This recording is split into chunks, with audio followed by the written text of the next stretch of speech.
Hi, everyone. Welcome to the virtual event space of Books and Books, your locally owned and independent bookstore in South Florida. I am Christina Russell. I am the book buyer and event coordinator for our children's and YA departments. And tonight, I'm really excited to be here bringing you a conversation about about purity culture and sex positivity in young adult novels. With some amazing authors. I think this conversation is both interesting and very important. And I'm really excited that these are the three voices we get to hear talk about this subject. So those voices are Raquel Vasquez Gilliland, Erin Hahn, and Ashley Schumacher. These are authors writing beautiful, nuanced, romantic novels in the young adult space. And I'm really, really excited to share this with you guys. So I'm going to read their formal bios, and then I will tell you a little bit about your screen and bring them back on. So about Erin Hahn. Erin Hahn is the author of You'd Be Mine, More Than Maybe, and Never Saw You Coming. She married her very own YA love interest, who she met on her first day of college, and has two kids who are much, much cooler than she ever was at their age.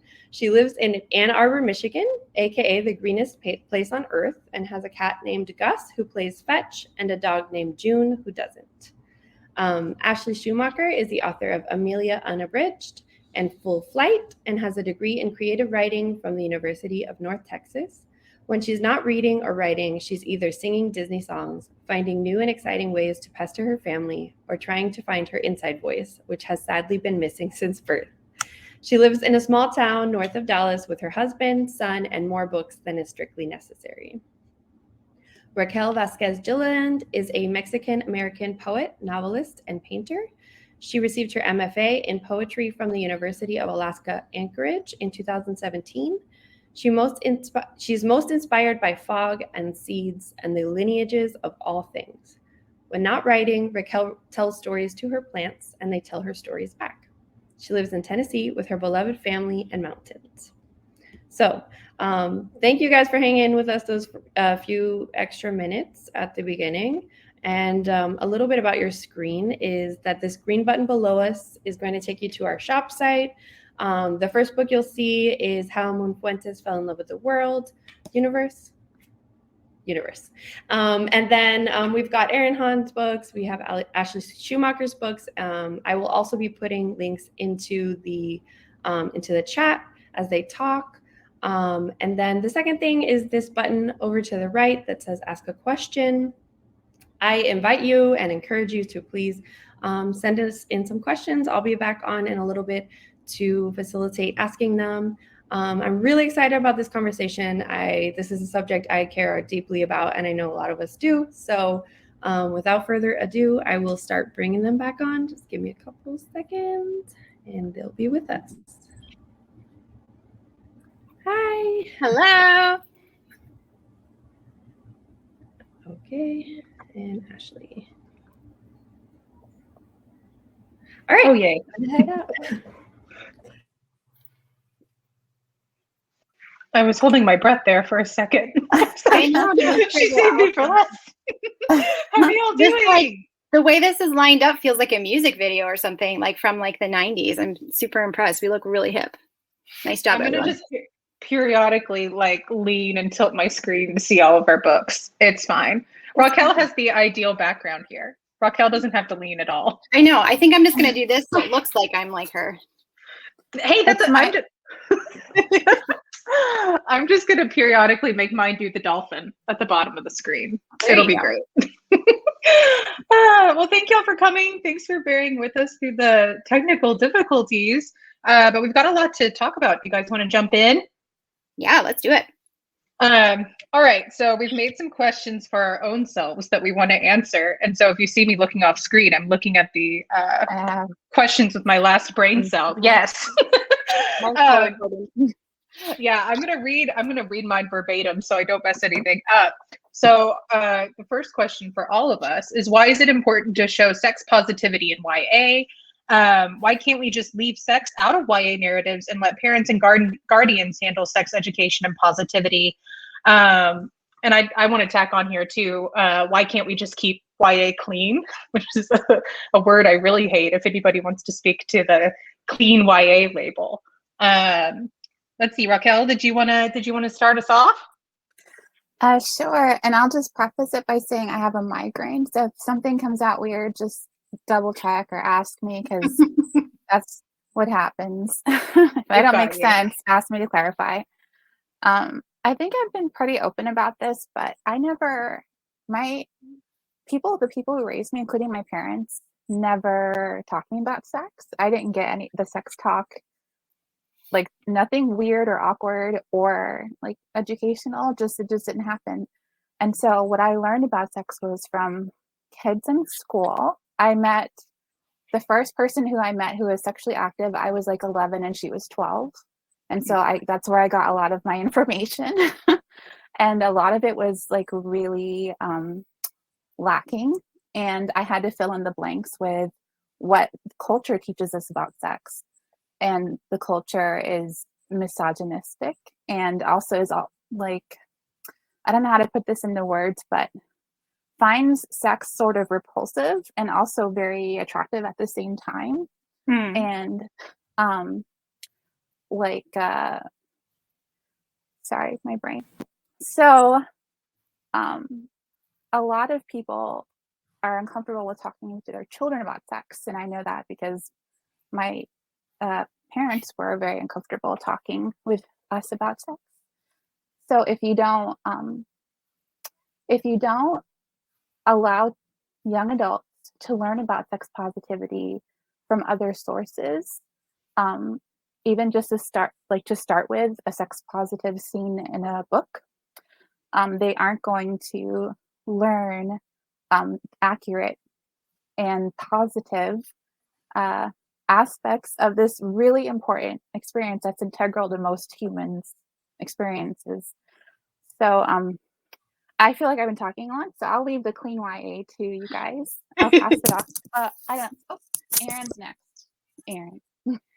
I totally agree with what you just said, and I was kind of the same way. I learned about it on the playground when I was like in 5th grade, and I went to Catholic school, so I mean, like, it wasn't that this person was experienced; she had just heard from her parents. But so I didn't get like a sex talk in my household. And what I was thinking about when we came up with this question was, most of our books are 14 and older, our readers, or 12, but, like around that age range. And I kind of feel like as a parent myself, if my child gets to 14 and I haven't taken the time to sit them down and talk to them about sex in a positive way, that's really on me. I mean, if they get to the age of a YA reader and they haven't had any kind of discussion with their parents, hopefully my book leads them to have that discussion, right? Because it's important that they do have that communication with their parents. So I was thinking about that, but also, we were talking about, whether or not you can leave it out. And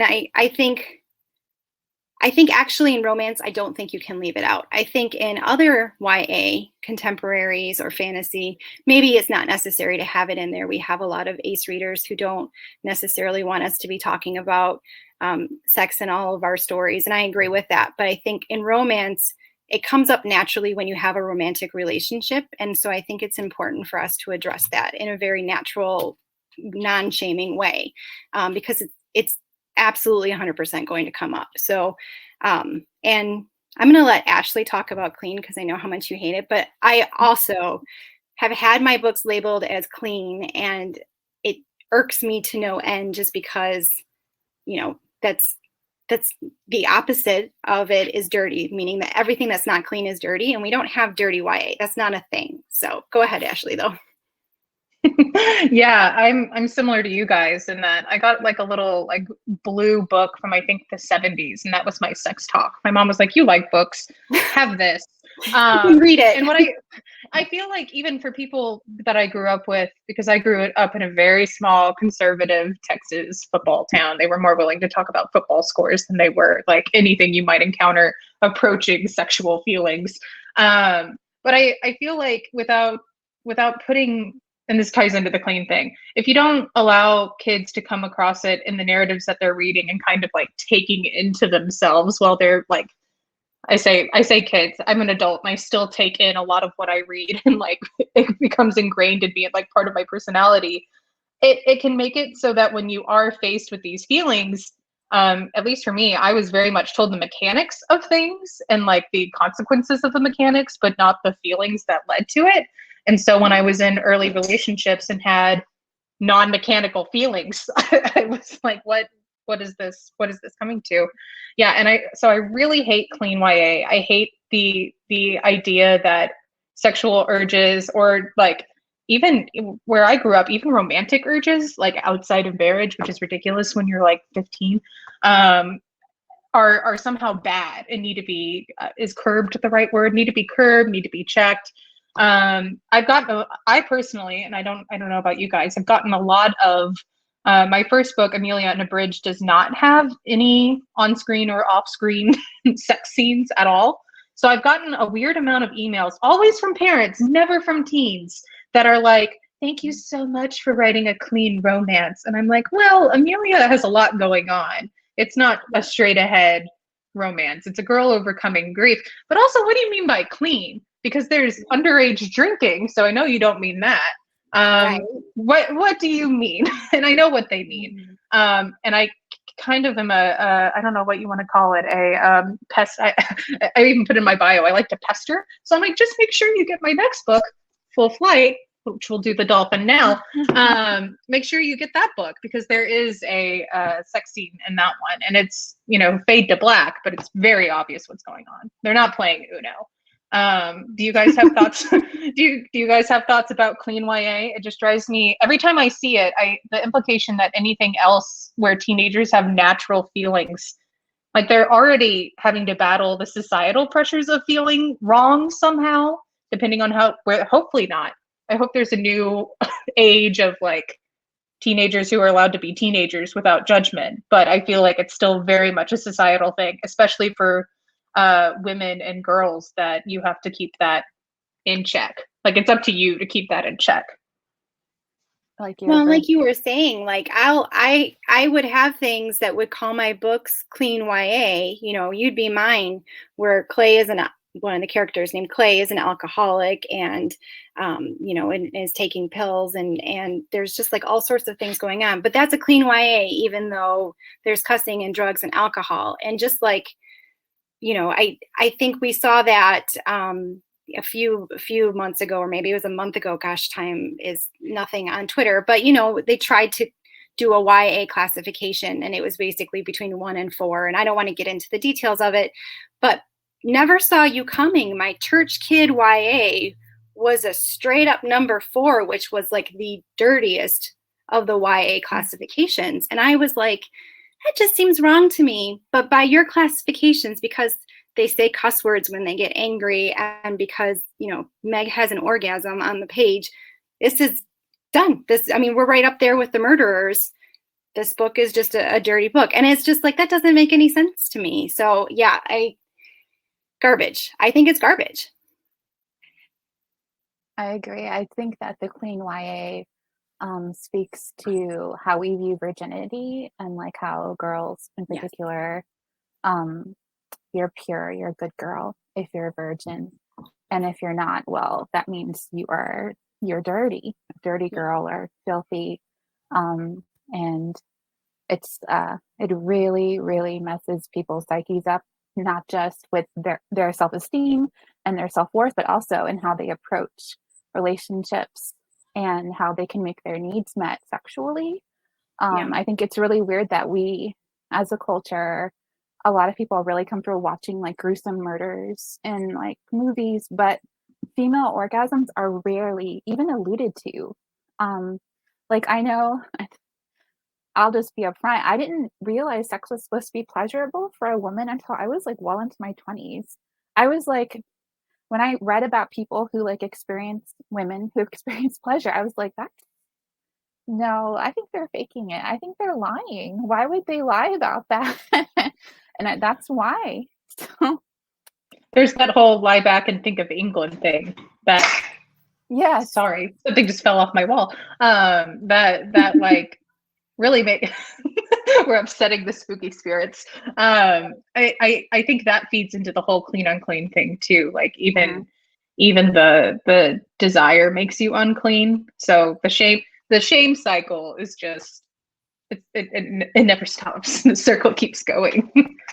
And books don't necessarily have to have sex scenes in them to not perpetuate them. Is that what I'm trying to say? There are ways to have books that are still sex positive where there's not sex scenes on the page. Right. But I think especially as YA authors, we just have to be careful how we have this huge responsibility, especially since kids read up, to make sure that even if we don't have a sexual interaction on the page, we're still portraying it in a light that like will be welcoming to younger readers and encouraging to younger readers, and not continuing the shame cycle.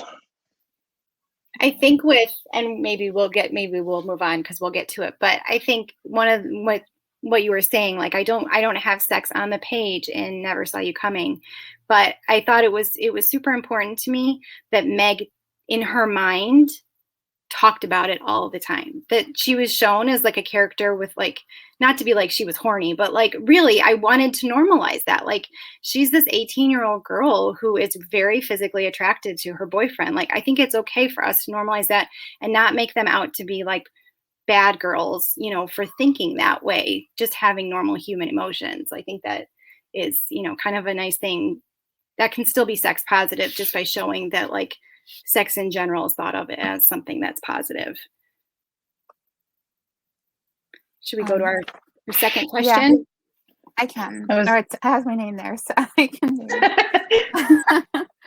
it. How did you approach sex scenes or themes in your books? And what was the most difficult part to consider or write? And what was the easiest? So we'll start with Erin. Yeah, so I mean, I had just mentioned about that, you know, before I knew what the story was even going to what was going to progress between Meg and Micah in the story, as far as like their faith struggle and everything else that we're not really talking about this evening, I knew that I wanted to write Meg having an orgasm on the page. I wanted it was super important to me that be a part of the story. And that there was not strings attached to it. There was not shame attached to it, that she was able to just have this experience. And that I wanted it to be like, you know, you said, Raquel, like something that I think a lot of girls, that's like not communicated to them, that this is something that you should expect, and that this is possible, and that this is something that, you know, somebody can do for you or you can do for yourself. And I really wanted that to be in the story, even though I had so much else going on in this story. So like right from the very start, and it was super hard for me to write because I had a lot of my own self-shame and things that were going on in my head that I thought, oh, I don't know if I can cover this in a story, especially a YA story. I didn't know if I would get into trouble for it. And, you know, but that was all internal. None of that was external. Never did anybody stop me. You know, our publisher never said like, oh no, you can't write that, Erin. And I've gotten a lot of positive feedback from it. And so I think I'm really grateful that I did it, but it was hard. I mean, it was hard to be like, okay, you're going to put this on the page and people are going to read it. And it's kind of personal, not for me personal, because it's not me going through this, but it's personal for Meg. And it felt like it was being kind of exhibitionist for her. And I think I was able to balance it out and do it in a way that felt like it was still very personal between Meg and Micah and within herself. But yeah, it's a struggle because like you guys said, it's a balance of what you're doing for these young readers. And you want to make sure that you honor that and be very respectful of them and their boundaries, while also modeling good thought processes, you know, where it comes to this. So what about you guys? I'm going to go ahead, Ashley. Do you say go ahead, me? Is that what? Yeah. Okay. I'm just making sure. Yeah, for me, to echo Erin, for me, I had a lot of personal stuff to like kind of get over. Like I said, my first book did not have any kind of sex scene. And I knew there would be one in Full Flight, but I was raised conservative Christian, still consider myself a Christian, dropped the conservative part a while ago. And so it's still very weird. I still have like this weird, and I've been married 10 years, and I still have this weird thing about even talking about sex. I was so excited to do this because, in part, because 12-year-old Ashley would be completely scandalized. So somewhere in time and space, she's like flinching and doesn't know why. So for me, it involves like a blanket, and I wish I was joking, but like one day I will get past the blanket, but it feels like I can hide from like God and my parents and like anybody else who like does not absolutely does not care that what I'm writing, and that I'm writing a sex scene. But there's a lot of weird internalized stuff that I grew up with that I'm still working through. So it was a big deal for me to put a sex scene on the page in full flight. And I tend to lean purple prose. Thank God for our editor who edits it out. But I tend to lean really lyrical. And so I think I tried too hard to lean into that at first, because I was like, well, I'll just make it this mysterious cave of wonder and people can kind of figure it out. And thankfully at the last minute, I was like, no, if you're going to do this, it is a fade to black, because I think that's appropriate for the characters, these particular characters. But I was really proud of myself. I did have to use the blanket method, but I still kind of like leaned into it a little more. So it's very obvious they're not playing Uno. Like clothes are removed. Mm-hmm. I guess they could be playing like strip Uno. I don't know if that's a thing, but they're not. So I think for me, it's just trying to approach it with like genuine, trying to remember being that age and trying to approach it with the emotion, but also the relative cluelessness. For my characters, neither of them had sex before. And I know we all love like our Sarah J. Maas-esque YA, where it's like everybody's experienced and knows what they're doing, and there might be wings involved, and they can do all these cool things. And I'm like, I didn't have wings or any of that for any knowledge for my first time. So I think it's, for me, coming at it from being honest to the characters and trying to be honest with myself. And one day I will write a scene and not have to do it under a blanket. And I really wish I was kidding about the blanket, but I'm not. What about you, Raquel? I think the hardest part in Moon was her first experience of sex. She had sex a few times with a few different boys, and they're, for the most part, the sex is really focused on male pleasure. They aren't concerned about her and what she's feeling. So when she's uncomfortable, they don't even notice. And that's been like a lot of my experience in relationships as a young adult. That's pretty much explained what sex was like for me. And so revisiting that, and as an older person, and understanding it's not just that the boys didn't care, but they also were raised to not care, and raised to look at sex as centered on themselves, and to define sex by their own orgasm, and to not even understand what a female orgasm would look or feel like to them. So that was hard, because I guess there was a lot of wounds for me to go through when I was writing those scenes. And the easiest one, though, was at the end of the book when she has sex with her love interest, Santiago. And it's like just this really healthy scene that I just feel like you deserve this. You deserve to have a boy who wants this to feel really good for you. So that was the best part, or the best sex scene to write. It's so nice. I know we're moving on to the next question, but that's such a nice component too. And I feel like it's something that we can give back to the like the partners of our main characters. I was thinking MCs, which is true. Like, yes, but the main characters. That's such a gift too, to be able to give to our love and our like non-toxic love interests, is care about the main character and caring about their sexual experience, because that's something too that I feel is like, I mean, they can be hot or whatever, but until they care deeply about the character, and that's one way you can care for each other. I got to read Never Saw You Coming early, and I remember just being like, I was already Team Micah, but the fact that he was so considerate and careful of what Meg wanted, like healed my little church girl heart, in such a huge way. And I already sent Erin a big sappy email, just because it deals directly with like this, it's like a mirror of my experience growing up. And it's healing in that way for the adults who read YA, I think, to see like positive portrayals from both sides, from the main character and the love interests. Yeah. And like Raquel said, it's hugely healing for the authors who are writing it too. I mean, I think for us, all three of us have been able to do some of our own healing about, you know, this is legitimately something that I've looked at as like, I'm going to take a stand against this toxic purity, and this is how I'm going to do it, by writing a book that teaches a better way, or at least represents a better way. I guess it's not really teaching. It's not a handbook, but so I know that there are a couple in the chat tonight who I've seen already, but what advice would you give to authors who want to approach sex positivity in their work, but have a lot of religious shame from their upbringing, which is, I mean, all three of us. So, but I think we're going to start with Ashley on this one, and then we can all take a jump at it. My first thought was get a really nice blanket, make sure it's breathable. No, for me, it's really the great and terrible thing about being an author is everybody talks about the blank page, and so far, every time I come to the blank page, it's just me looking back at me, and it turns out we've got a lot to figure out still.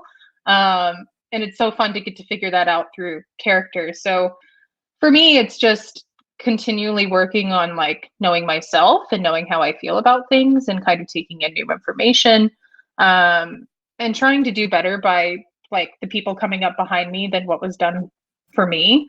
You know, I guess the way that I've started to look at it, and I'm still learning. So again, if my last brain cell says something dumb, but this is my take on it, is just like people misconstrue feminism to be like, well, that means that feminist means that you can't stay home with your kids and that you can't be a stay-at-home mom. And of course, the answer is no. Feminism is the right to choose. And that's how I feel about sex positivity. It doesn't mean you have to have sex. It just means you have the right to choose, and that you're not going to get burned for it, or you're not evil for it, just like you're not evil whether you choose to be a working parent or a stay-at-home parent. That's not what feminism is. That's not what sex positivity is. Doesn't mean we're like, I don't know, throwing condoms out of our balloon, you know, our parade floats or something, although we could. It just means that we're trying to approach it in a more human, accepting way than what we had. At least that's what it means for me. That's what it means for me. And so it's just coming to terms with that. And sometimes it's still, like I said, it's still hard. Like there's still a blanket, there's still a lot of shame. But I want to do better by the people that I'm writing for, and those are teenagers. So that's how I get through it. You want to go there? Your turn, Raquel. Okay. Religious shame. It really, for me, I'm not connected or to my religion anymore, which was strict Roman Catholicism. And so like my experience of God and of the divine, I kind of see it. I'm trying to heal what I grew up with, which is sort of seeing God as a man, and the Bible as really focused on the lives and experiences of men. And so as an adult, I've been exploring the idea of trying to think of God as not neither man nor woman, or leaning towards woman, because sometimes that makes me more comfortable, or as feminine. And so when I think of God, I think of the fact that women were created with. Would the clit be considered an organ? Is it an organ? There's this part in lots of women's bodies. Yeah. Or women who have clits, or no, people who have clits, to be inclusive. That organ, if it is one, it exists only for pleasure. Like that it only exists for pleasure. So that's just something that reminds me that all these hangups about sex are created by mostly men and perpetuated by like the whole culture. And so as far as religious shame, I think that God, however we see God, if we believe, and I'll just assume that if there's religious shame, that there's a part of you that still believes that this God, this deity, divinity wants you to experience pleasure and wants you to experience connection in your sexual life, and wants you to be whole, so, and healed. So I guess that's where I would come from. Just understanding that this is a really important part of many people's lives. And also, no one has to read your first sex scenes. You can write them in private under a blanket at first. And like I wrote my first sex scenes, I posted them on fanfiction.net. Like I wrote my first romances. I actually have one. No, please don't go look. We love to hear it. I have a whole fic that's just sex scenes because that's what I was practicing. Lemons is what we call them. So that's another way to sort of like wade in or put your toes in the water without thinking, oh my gosh, my mom's going to read this book. So yeah, so I don't know if we'll get to it, so I'll say it now. I have a sex scene in my first book. I'm not sure if my mom has read Muy Fuentes yet, but I told her, look, Mom, things get a little spicy. It's an oral sex scene. And I warned her, and then later on, I guess she forgot I told her, because she's like, there are some things in there that I didn't appreciate reading as a mother. I was like, okay, well, you were warned, but go ahead, Erin. You were warned. So I kind of took this a little bit different way when I was thinking about my answers for this one. And I kind of went pragmatic because I guess I'm kind of a pragmatic person. But mostly I had somebody just asking this on Twitter the other day. And so I thought I would kind of say my answer on here. As far as like, what do you do if you have religious hangups, and how do you confront that in order to write something that is sex positive? And I wrote Never Saw You Coming, but I've also started writing adult romance, which is considerably more spicy than Never Saw You Coming. And I started that last year, and it was hugely cathartic, but also extremely difficult to like get past that, like, like what Raquel was saying, like, I wish you had mentioned that about going on fanfic and doing that. I should have done that last year, practiced. That would have been good. Instead, I just like wrote it again and again and again, and then was like, no one has to see this book anyway. But and then you guys will all get to read it. But what I did last year was I read a lot of historical romance, and the reason why I went with historical, and actually this is because of Ashley. Ashley sent me Lisa Kleypas, The Hathaways. You said I should read it. Love The Hathaways. Oh, it's so good. And I had never read that before, or any Lisa Kleypas or Sarah McLean. And so I binge read all of their books last year. And the reason why I think it was so cathartic was when you read historical romance in that Regency, Victorian era, there is a lot of the same kind of cultural hangups that you face coming from a conservative background. So a lot of the same shame and a lot of the same, like, this is all men focused and so on. And so while it's adults, they face similar kinds of hangups that I was personally facing, not necessarily my characters. I'm hoping to kind of move them out of that. But contemporary romance doesn't really have that, which is so freeing. They don't need to have that. But I did notice that in some of them, I mean, to be a woman in the Regency era who is, sex positive, you were straight up a feminist and a wild card and just like, disowned by your family. And that is very similar to what I feel like we go through as, if you come from a conservative background. And so that was it was super freeing for me to read these characters who confronted these things and still were like, I'm going to get mine first. I'm going to go after what I want. I'm not going to allow these things to hold me back. I'm going to own up to the way that I feel and the way that I'm going to pursue this man and I'm going to go after my own pleasure. And I really, really appreciated that. So, and then I started going from there to listening to romance podcasts, romance reader podcasts, and being around, even though it's just on a podcast, but I felt like I had friends talking to me and agreeing with me and talking about different, books, different kinks, different things that they were interested in, that really kind of was like, whoa, I didn't realize there was like a whole world, outside of just like women reading romance novels, like grandmas in their houses by themselves. You know what I mean? Like, I didn't realize that this was a whole thing, and that I just wanted to be a part of it. And it was super motivating, super uplifting. I could, like, find me on Twitter and I will recommend every podcast, I will hook you guys up, because there's so many. And I felt like that really inspired me when I was going to write my own. I was able to feel like I was part of a group. These people are not ashamed of it. They're very, they're very supportive, and that modeled it for me so I could model it for my readers. So I think from a pragmatic point of view too, if you are like me and we're kind of hooked, like, not only are you overcoming like possible religious like shame and feelings, but also then you just don't know how to do it. Like, it's like you can go to the bookstore and buy all these books on writing, like The Art of War and like how to make your sword scenes convincing. I'm like, this is a different kind of sword and I need guidance. And so if there are plenty of books, I was trying to see if I had it just handy. I think there's one called like Writing Naked, or so. Yes, Write Naked. That if you need like mechanics of like how to write good sex scenes, how to hit those beats. I used this one when this one's good.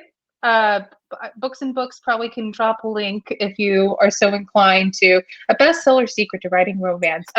Diana Gabaldon of Outlander fame also has a free, it was on her website at one point, like ebook on how she approaches writing sex scenes and how she ties them to the emotions, that I found really helpful. I say ebook, I think it was like a 3-page thing that you could get. There's Writing Naked. Thank you, Books and Books. So if it's something like that helped with the blanket situation, was approaching it as, this is just another scene that I don't know how to write, and I'm going to investigate how to write. And then it's kind of a challenge, and I love a challenge. So then my brain can kind of shift from shame to we're gonna figure this out. Oh, I love that. So how are we on time, Chris, or Books and Books? I see we're at 7:40, but I haven't really seen any questions come through the chat unless I'm missing them. We have a couple questions. Are you guys ready to open it up for questions? What do you guys think? Is there anything you guys want to cover before then? Do you guys have any questions that you haven't covered yet that you want to get to? Maybe Rex, what do you think? Oh yeah, we do want to do that. Let's do that real quick, and then then we'll get to crowd questions for sure. So we just wanted to recommend some sex positive books that we've come across for anybody who is looking to load up on more besides our 3 books, for sure. I can go first. Okay. Like all of Rachel Lynn Solomon's books are sex positive. That was the first one I had. I had her. This is like a bingo card.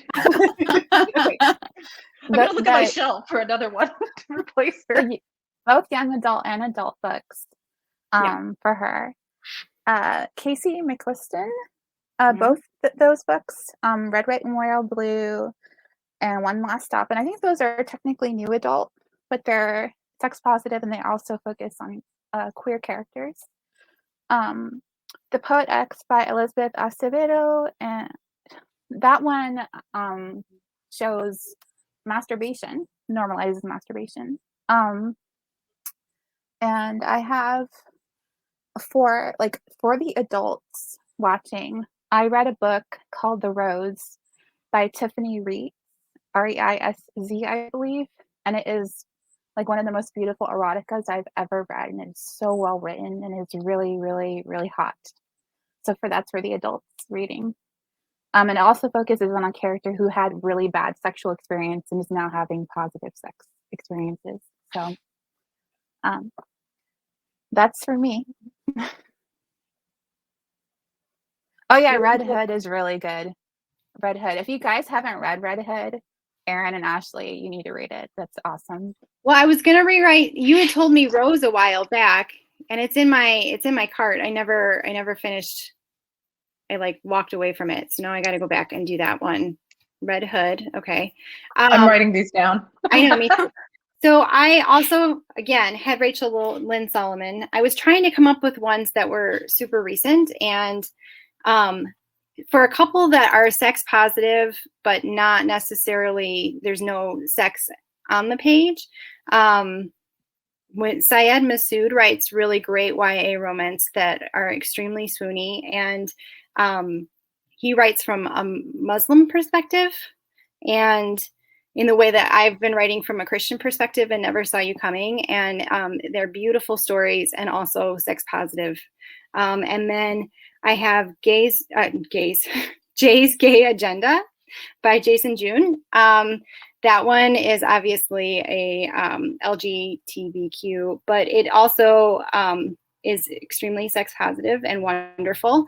And then I thought of this in the beginning of the chat, and so I wrote it down. This is a book that came out a while back, but I remember it being kind of extraordinary when she first released it. So it's called Firsts by Lori Elizabeth Flynn. I think it came out in, oh yeah, see, Jay's Gay Agenda. I'm going to say it right one of these times. Lori Elizabeth Flynn wrote this book called First, and I think it came out like in 2016, right when I was like first getting into writing YA, and that one is extremely sex positive. It's about a girl who becomes a bunch of firsts. So I don't want to like give it away, but definitely look that one up too. Thank you. Books and Books. Man, you guys are awesome. I just need you to like work for me. Just filling in the blanks. That's amazing. Okay, Ashley, your turn. I was gonna say, this is magical with the links. I'm like writing them down. I'm like, no, I'm just gonna click the links afterward. So I guess I just have two. My brain is small. I'm sorry. In the vein of Erin's, if you want one that's kind of religious bit, Have a Little Faith in Me by Sonia Hartle is really good. That's kind of where my brain automatically went.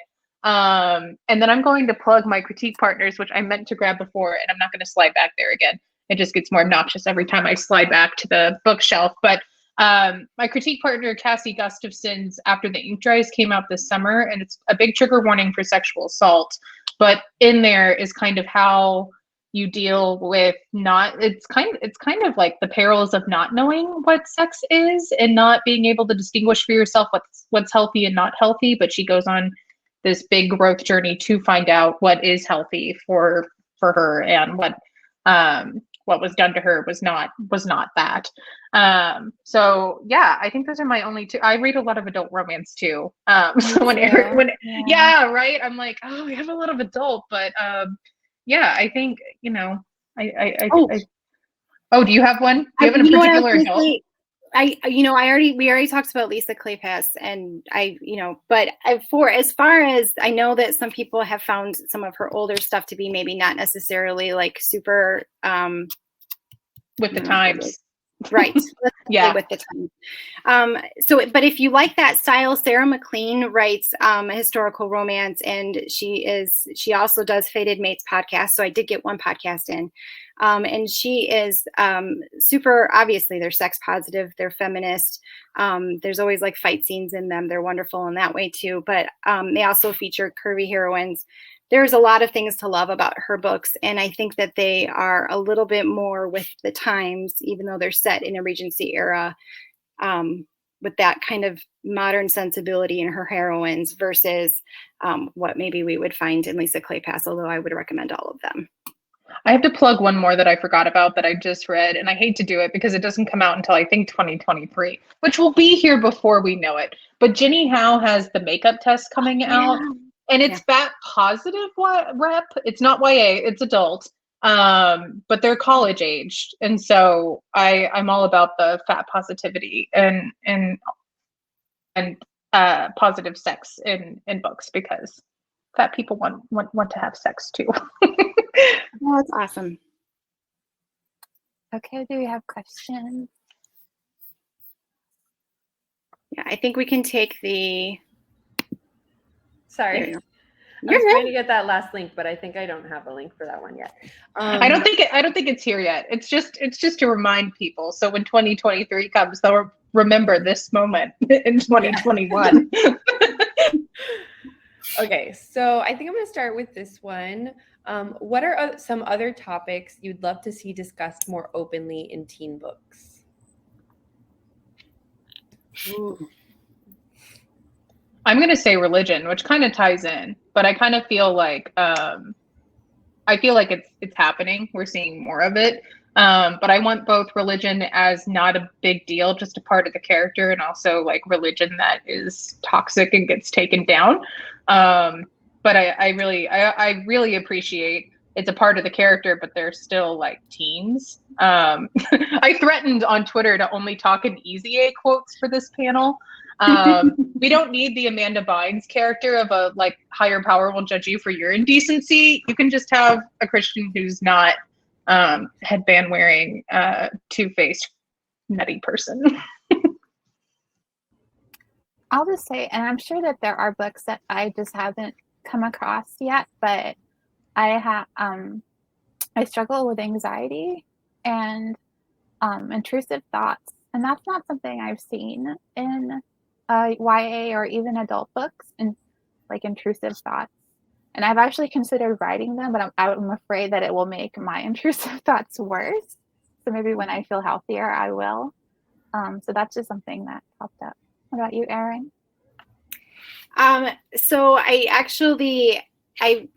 thought about this a lot because I'm writing my 4th YA right now, and it may or may not be my last one, depending on like, you know, what the future holds for me. And so I have always wanted to write about a character who lives in poverty, or at least, you know, below, working kids who have to get jobs the minute that they turn 12 or 14 years old. That was, you know, I started working at 14. I've worked my whole life. That's something that I grew up with, you know, the idea that you pour gravy over a piece of toast and you call that dinner, you know. And so, so I wanted to write, and I want to read more of, you know, we have like all these like boarding school rich kids who are doing all these things, and where are the working class kids? And so I would really like to read.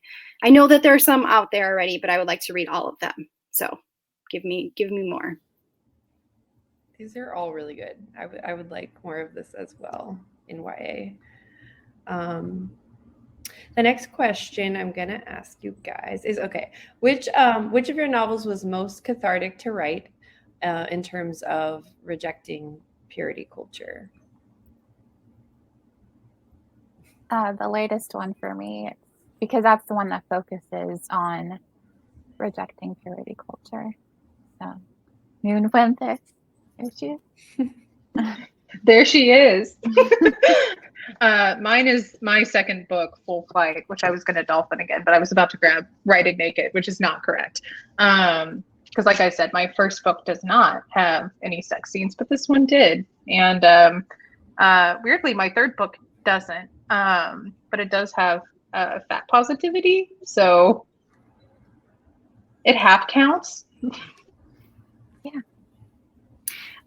Mine, same. Never Saw You Coming. I poured all of my trauma and bad history with churches and camps and toxic purity culture. I'm older than I think everybody else here, but so I graduated high school in 2000. So right in the early 2000s, like when I Kissed Dating Goodbye was a book, and like there was like this huge movement of like love waits rings, and just like the church purity culture was like at its peak. You know, teenage girls were just like basically brought out, you know, constantly to have conversations about how they can keep boys' thoughts pure. And I had a lot to face, and so I poured all of it into Meg, the main character, and Micah healed me and Meg at the same time, but also into Meg's mom, because Meg's mom is probably my age, and so she grew up and had Meg at a time when she was a teenager, at probably the same time that I was a teenager. So definitely it was very cathartic, and I put everything I could possibly think of to tackle in one book because I thought I might only get one chance. Like Ashley said, I wish we had more religious books, but it's hard. It's hard to sell those books. And so I definitely tackled every single thing I could think of in one story. So I'm super proud of it. All right, guys. So this is my last question. Unless anyone wants to submit a question, I'm happy to ask them. But I wanted to ask what you guys are working on now, and or what is the next project we will get to see from you. Go first. Whoever wants to go. I keep thinking everybody has the same screen. I'm like, we'll go in order. On my screen, it's Erin. I see Erin too. Yeah. I can go. Yeah, we chose you, Erin. The screen chose you. Okay. So I am writing, like I said, I'm writing my 4th YA, which is I call it my sad rodeo book. And it features some rodeo kids, but also one of the main characters, like I said, is somebody who is maybe just shy of working class families, the oldest daughter. And so she faces a lot. And of course, there's kissing and stuff in it. So that's my next YA project, but that actually doesn't come out for a few years. I have my first adult romance that is coming out next fall that I'm super excited, called Built to Last. And it's the first of, it's not really like a trilogy, but it is a trilogy featuring, it's like spinoffs featuring 3 adult women friends and their romances. So I'm super stoked to be writing adult romance, and kind of, you know, it's much lighter than my YA romance. I don't know how that happened, but I guess, you know, they've kind of figured out their messes already, and now they just get to, you know, be horny and funny and live their lives. So yeah, that's what I'm doing next. And fix houses. And they fixed houses. Yeah. I didn't really give a good pitch on it. I just said they're horny. You guys are going to be like, great. That sounds like a great book, Erin. It does. Yeah, honestly. Take my money. Yeah, so. I can go because I'll be quick. I'm working on an adult book that right now defies categorization, but it might be a romance. It's the Latinx practical magic that I've been putting out on Twitter. So, and yes, I'm too superstitious to get into too much detail right now. So I'll just say that adult Latinx practical magic. So editors, if you're watching, email my agent if you're interested. I already won it, so. I think some of my favorite books are like, what category is this? Like, here's 3 contenders, like Princess Bride and Outlander. Like, is it fantasy? Is it romance? We don't care. We're here for it. I have just wrapped up a unannounced 3rd YA that I'm really excited about. If you follow me on Twitter at all, I've talked an awful lot about a bard and posted a lot of Renaissance fair photos. Make of that what you will. And beyond that, I'm like very excited to start working on new stuff in the new year. I've got a couple new YA contemporary ideas that came to me out of nowhere. Thank you, Bones Day. So I'm excited about those. And yeah, we just need to keep hoping for Bones Day so I can get them written. Okay, we got another question, which is sex positive movies for teens. Any recommendations? I mean, Easy A. Yeah, that's a good one. Easy A. I don't. It has Stanley Tucci in it. Sorry, I don't watch. I'm just gonna say I don't watch anything. So you guys take it away. I'm like sitting here thinking, I know The Witcher. I know there are more. I think that most of what you see, and I'm gonna, please prove me wrong, because all I can think of is Easy A, but especially 90s and into the 2000s was not super sex positive, at least not when you look at it from a feminine lens. I mean, I just think a lot of the time it might have been for the male point of view, but not necessarily for the female point of view. I think it's something that we can definitely do better. Maybe if they want to make movies out of any of our books. But I can't think Call of us Hollywood. Yeah.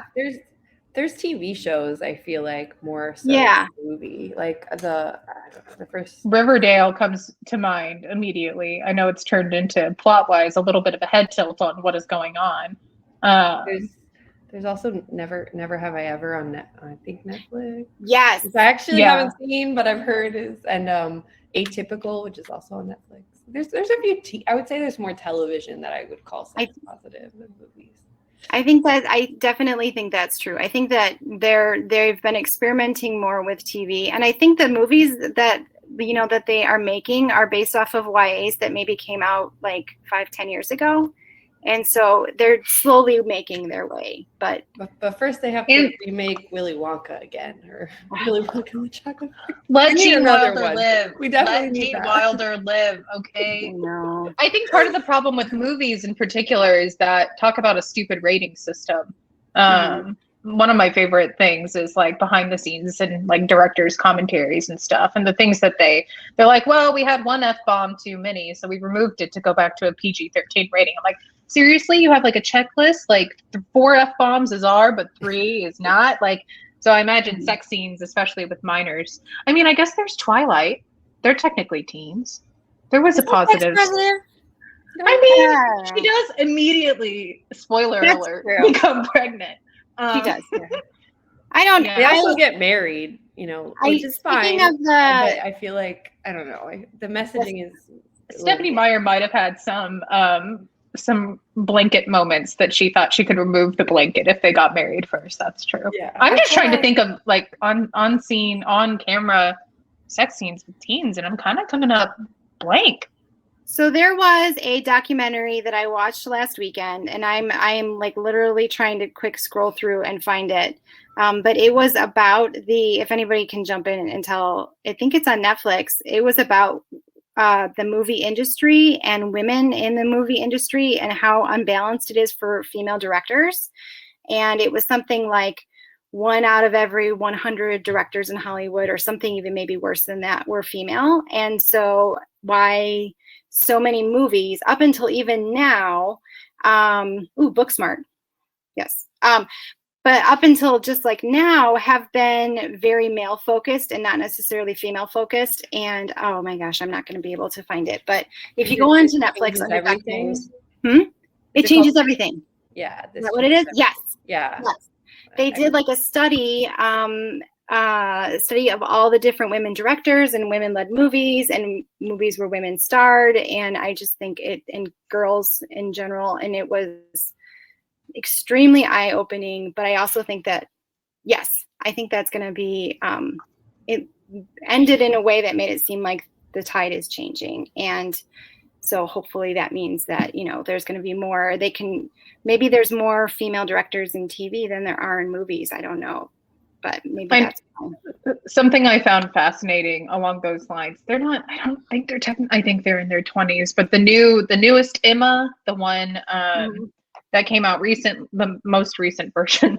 It was interesting to see that scene with Mr. Knightley. That is a total thirst trap for women, of him like getting dressed for the day, and he's just And I remember like reading or seeing commentary on it, and like this was for the female gaze, and it made me kind of stop and realize how much of movies are for the male gaze, and how women all the time are being made to undress or like have these really deep arguments in like sexy lingerie. And I'm like, there's probably something to be said for like, it doesn't need to be like a stab back, but you can cater to the female gaze. You can have Mr. Knightley getting dressed. He has to get dressed. Like, we might as well be there. But yeah, it's weird. It's weird how kind of so accustomed I am personally to it that I didn't even notice until it was pointed out why that scene felt different. Because I'm so used to it being women.